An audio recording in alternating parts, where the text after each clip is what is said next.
Welcome to Fresh Off the Set. I'm Kari Hawker-Diaz. And I'm David Osmond. And I'm Alora Murray. As always, thank you so much for listening. Yes, absolutely. Okay, today we are talking couples therapy with therapist Cindy Chia. This is a really good one if you're thinking, do I need couples therapy? Do I not? When do I know it's time? She really breaks down a lot of the stigmas and answers a lot of the questions you may have in your head. This would be interesting to listen to because I've never done couples therapy necessarily, not like an official go to a therapist, sit down and have that discussion. I feel like sometimes in discussions talking about challenges, it's very vital. It's important. It sounds like you've had this experience, right? I have seen a therapist for years. I think the stigma around it, I'm very open about breaking down that stigma when it comes to therapy. But before my husband and I even got married, we both are divorced. And we decided before we even got married, we were going to do premarital counseling to just go in and get started on the right foot. So we went in and just talked about, met with a therapist, talked about our communication styles, maybe some things that, we were hurt us in the past in our last marriages, different things. So we could just get started on the right foot. And it's really interesting too. One of my best friends took a class in college. It was a psychology course. And whether you believe this or not, this is what her teacher told her. He said that you should always ask someone if they are willing, like if you're starting a relationship, you should always ask them if you're going to get married, if they are willing to go to premarital therapy. Because if they say no, then when things get bad, or if things do get bad, I should say, they will say no. If they're willing to work. Mm-hmm. Do you ask this on the first date? I don't think he just get it out of the way. So hey, before we have our salad, I got a question for you. I got a question. Before we talk about our favorite colors and things like that. It's really interesting, the idea of going in when things are really good, just so you can be like, okay, well, you communicate this way, I communicate this way, this is my love language, this is what fills up my cup, this, just so you can get on the, right footing. Yeah. So in my mind, I don't know if that's the analytical side of just the way that I think, but if I have car problems and I get a suggestion for maybe a mechanic to go help me with my car problems, to fix that car, how do you know you're going to the right therapist? How do you know they're the right person to be able to help you assess, or just even be the sounding board, the listening ear?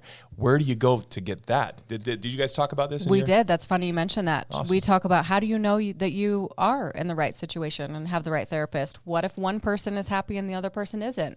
She specializes in trauma. So Cindy's a pro. She has she started Aspire Psychological.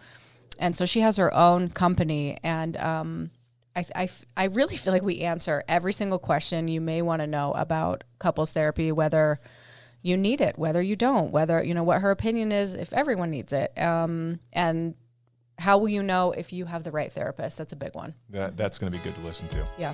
Cool. Well, should we dive in? Yeah, let's do it.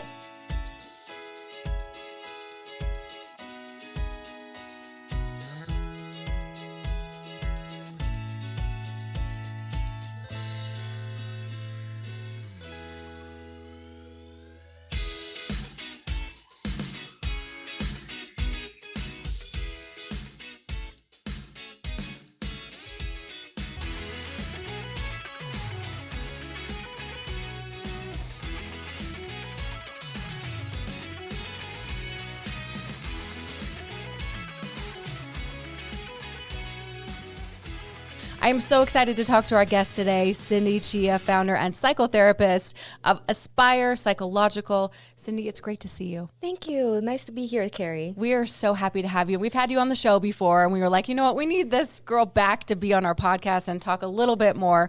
So today we're talking about couples therapy. What exactly is couples therapy? Yeah, couples therapy is when two people come together to process some things or some concerns in their relationship in a therapy. I don't want to say it's a men and women because we accept, LGBTQ as well for Aspire Psychological. So just two people come together and want to process their concerns. Two couples. Yeah. Okay, great. I love it. Okay, what do you think some couples maybe even most avoid in couples therapy? I think people wait way too late to come to couples therapy.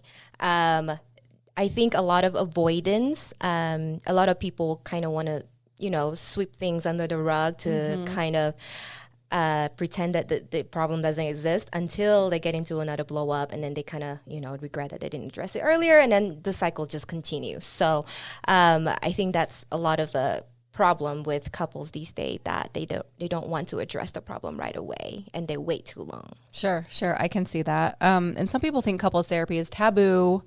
Some people are like, oh, that means we're at the end of our relationship and we're having to get help. What do you think of this idea surrounding couples therapy? Yeah, the taboo is difficult, and I don't really know what the taboo is, because I think the narrative around couples therapy is that you go to therapy only when you have problems, right? But as a psychotherapist, we encourage people to go to therapy even before any blow-ups or before it's too late. We want to address it and nip the problem in the bud before it goes into resentment or anger or deeper issue. I think a lot of the taboo surrounds men, though, which I'm kind of wondering why. I think pride has to do with it, and I think avoidance has to do with it too, to where we just don't want to address hard things. It's uncomfortable. It is uncomfortable. It's hard. Yeah, you're like, I don't want to go talk about this. I'm avoiding it anyways. So to be open to with another person or a stranger might be hard for people. Yeah. How can couples therapy help a couple, in your opinion, and what kinds of skills can we learn? Yeah, so I see a lot of couples throughout my years in training and in my work. I think couples therapy can be so beneficial for people who come in honestly, in an honest manner, and want to be vulnerable and want to be open with their concern and with what they're experiencing. They can learn so much. I think the biggest problem that we see or we get usually in couples therapy is always communication. And while, yes, I think communication is very important, and a lot of people do not know how to communicate, I think there's so much more underlying issue that we have to address as well. And couples therapy do that. Like a good therapist will be able to bring that out for you and with you and process that together. So I would say communication skills important, and they learn that in couples therapy. And also sometimes, I don't know if you've gone into, big fights with your partner or whoever, but... Oh, yes.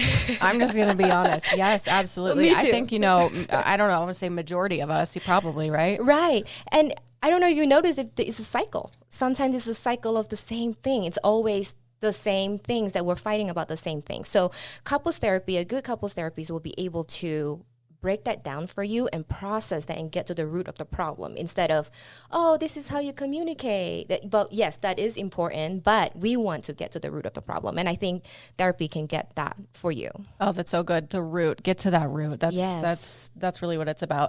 If a couple's going through a hard time, Cindy, how do you know when it's time to go to couples therapy? That's what people are probably wondering. Like, okay, is this just like a rough patch? Yeah. Or is it time for us to really invest in ourselves? Yeah. So I would say, like I said, do not wait until something happened like that, right? But if something does happen, and when's a good indicator to know when to go to therapy is when you feel like you are in a cycle that it's difficult to break. Like you're always fighting about the same things, or you just don't feel heard or listened to.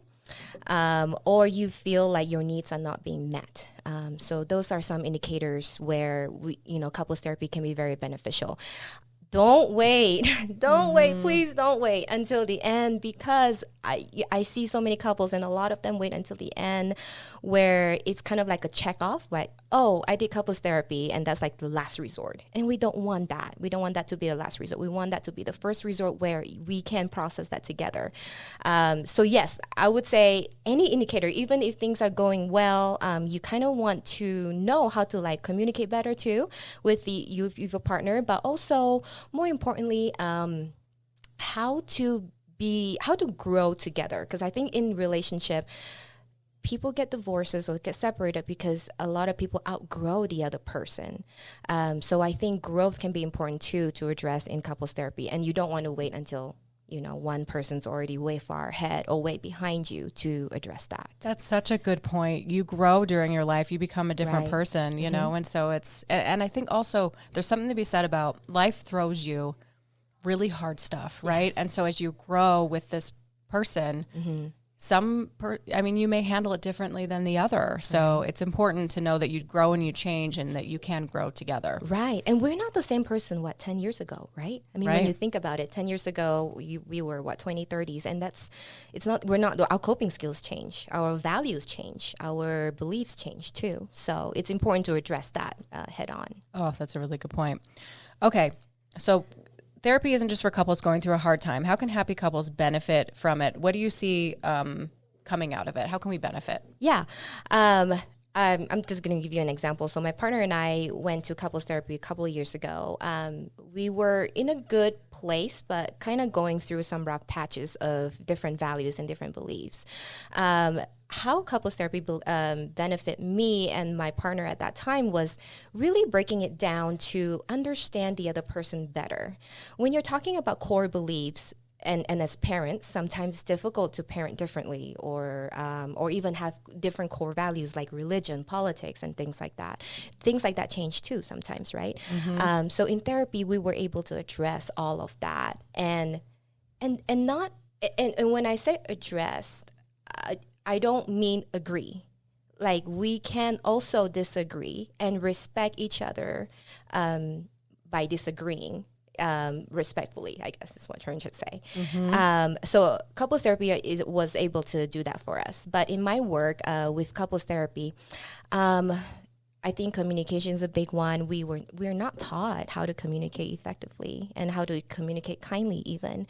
I think a lot of people either communicate very passively or very aggressively. So therapy can help you communicate your needs better and very assertively. So those are some skills that we can learn.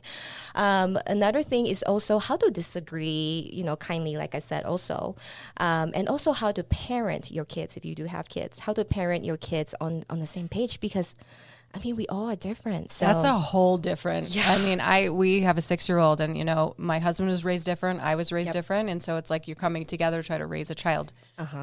And it's hard. Yeah, it can be hard. What's okay for you is probably not okay for him, and vice versa, right? So I think that is important to address too in couples therapy. Sure, being a parent, yeah. Absolutely. What's something couples should expect when entering couples therapy? What's your advice on that? Yeah, vulnerability. That's a big one. I think a lot of couples come in thinking that they can just gloss over their concerns. Like, here it is, and I'm not going to be vulnerable, honest. We do need both couples to be vulnerable and honest. And don't lie. I know we want to portray a certain way to other, to people, but it's easier to come clean and to be honest with everything in therapy so that we can address it. That's why you're there, right? Yes, we're there to mediate that, right? Mm-hmm. And we don't want to gloss things over. We just don't want to have that cycle again. So if you are not honest with each other or with the therapist, it's difficult to get to the bottom of it. Be honest. Okay, that's a good point. What kind of mindset should you have when going to couples therapy, Cindy?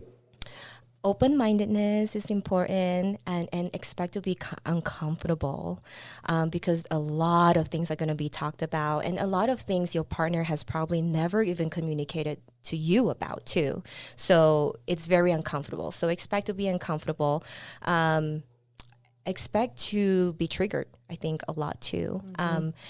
Most importantly, though, when working with a therapist in the couple setting, I think it's important to set ground rules. Like, if you're uncomfortable, what can you do? What are some grounding exercises that you can do? Or what, can we take a break? Or things like that. So I think it's important to manage expectations up front so that we know what to expect, discomfort is difficult for people, especially with a stranger. Sure. I have couples, walk out on the session a lot too. But they always come back. And that's good. Yeah, they always come back. It's difficult, but I respect that because it's difficult for them to stay in that discomfort. Yeah, but the growth that you can get from the discomfort probably is priceless. Priceless. Yeah, it's worth it, I would say. Definitely worth it. Yeah. Okay, what other tips do you have to help couples get the most out of their therapy session? What advice do you have for couples thinking, I don't know, I need some help? Yeah, I think going in with the expectation of what your goals are is important. So every couple's have different goals.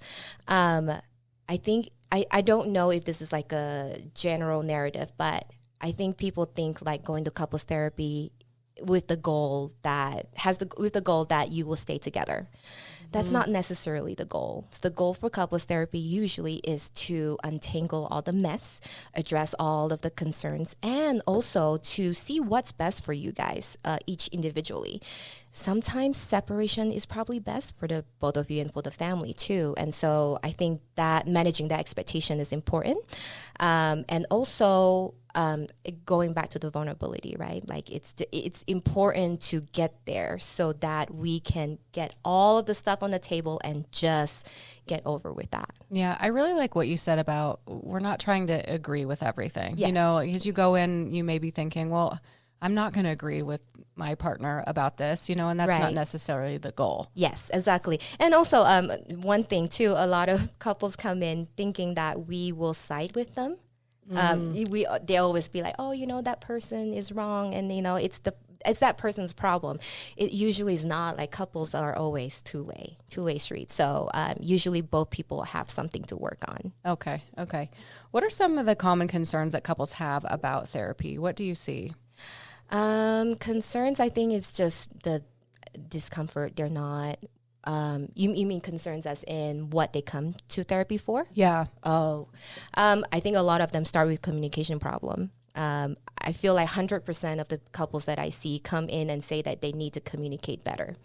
And again, they're not necessarily communication. I think a lot of people, we bring baggages from our past relationship or just from our life struggles or stressors and experiences. We bring those into a relationship and make assumptions with the other partner, or lack of skills that is healthy, or have toxic patterns that we carry throughout our lives and our relationship. So those are some of the common themes that I see in couples therapy. Okay. What are some basic tips and skills that most couples can benefit from? Yeah, definitely assertive communication is good. Love language is always good.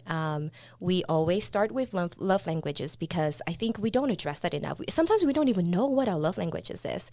We give, I don't know if this is common knowledge, but when we give love language, it's different than how we want to receive it. So just because my love language for you is gifts doesn't mean that I necessarily would feel validated or loved with gifts from other people. Maybe I need words of affirmation or helping hands and things like that. So I think it's important to know what those are so that the other person can feel seen and heard and validated in a relationship. Because when you don't, kind of like when you're hungry for burger and I keep feeding you milk. It's just not going to do the trick, is it? It's not going to be fulfilling. Like, yeah, it's love, right? Yeah. I'm still feeding you, but you know, you're not going to feel fulfilled. So I like to use that as an illustration to see, you know, love language. Love language, yeah. Very important. Yeah. Okay. That's really cool. It's important to have the right therapist, of course. How can we know if we have a good therapist? What are some negative things maybe to watch out for if we're like, oh, I don't know if this is the right fit? Yeah, the right fit is important. I think relationship, the personal connection is important. You have to also make sure that both couples feel heard as well in session. And that's not always the case. I think a lot of couples feel like the therapist side with the other partner more or less, or things like that. That was actually my next question. Yeah. So when one person in the couple feels invalidated or feel not heard, I think that's important to address. And I would say address that with the therapist first. Because most of the time they don't know, right? Like they don't know what they're doing sometimes cannot be beneficial for the couple. So I would say, you know, speak very frankly with them. I would want to know, like, hey, you know, I don't feel heard or seen in this session. Can we change some things up? Most, you know, good therapists will be very open to that. Another thing to watch out for is if the therapist does not mediate the session. So things do get heated up a lot in couples therapy. And if they don't mediate that healthily, that can be very detrimental to the couples because they're fighting and they're already fighting at home. So if they're not being mediated in the session, then why are we here, right? Why are we paying you money to do that? And let's see, what else? Those are really good points. Yeah, and advice. If the therapist give a lot of directive advice, I would say that's a red flag as well.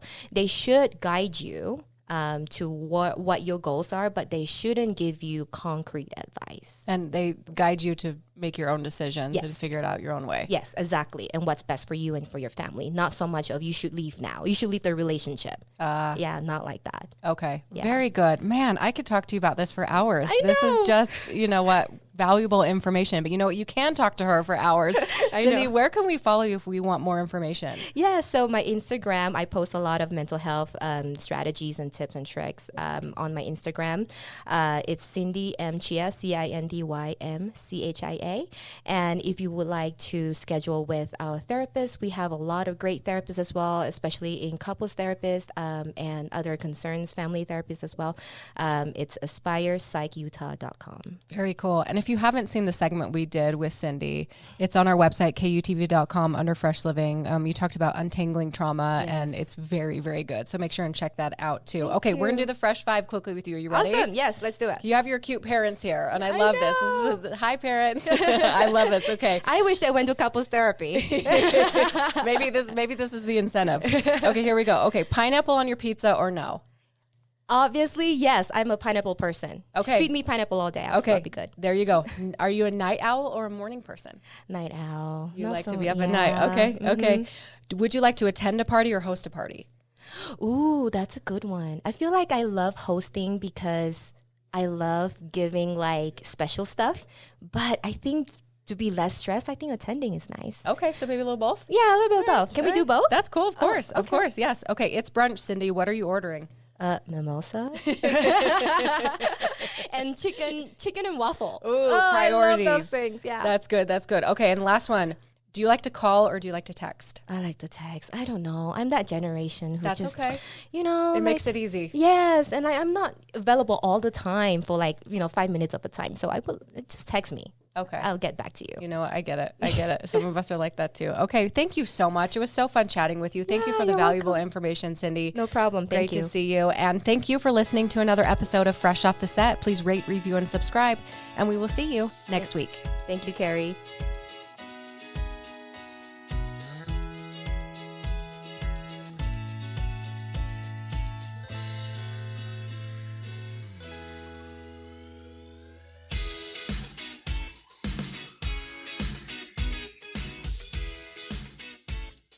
Congrats, you made it to the end. If you want to continue to freshen up your day, you can watch us on Fresh Living every weekday on CBS Channel 2 in Utah at 1 o'clock. You can also watch us on our YouTube channel, KUTV Fresh Living, and follow us on social media. We will see you next week.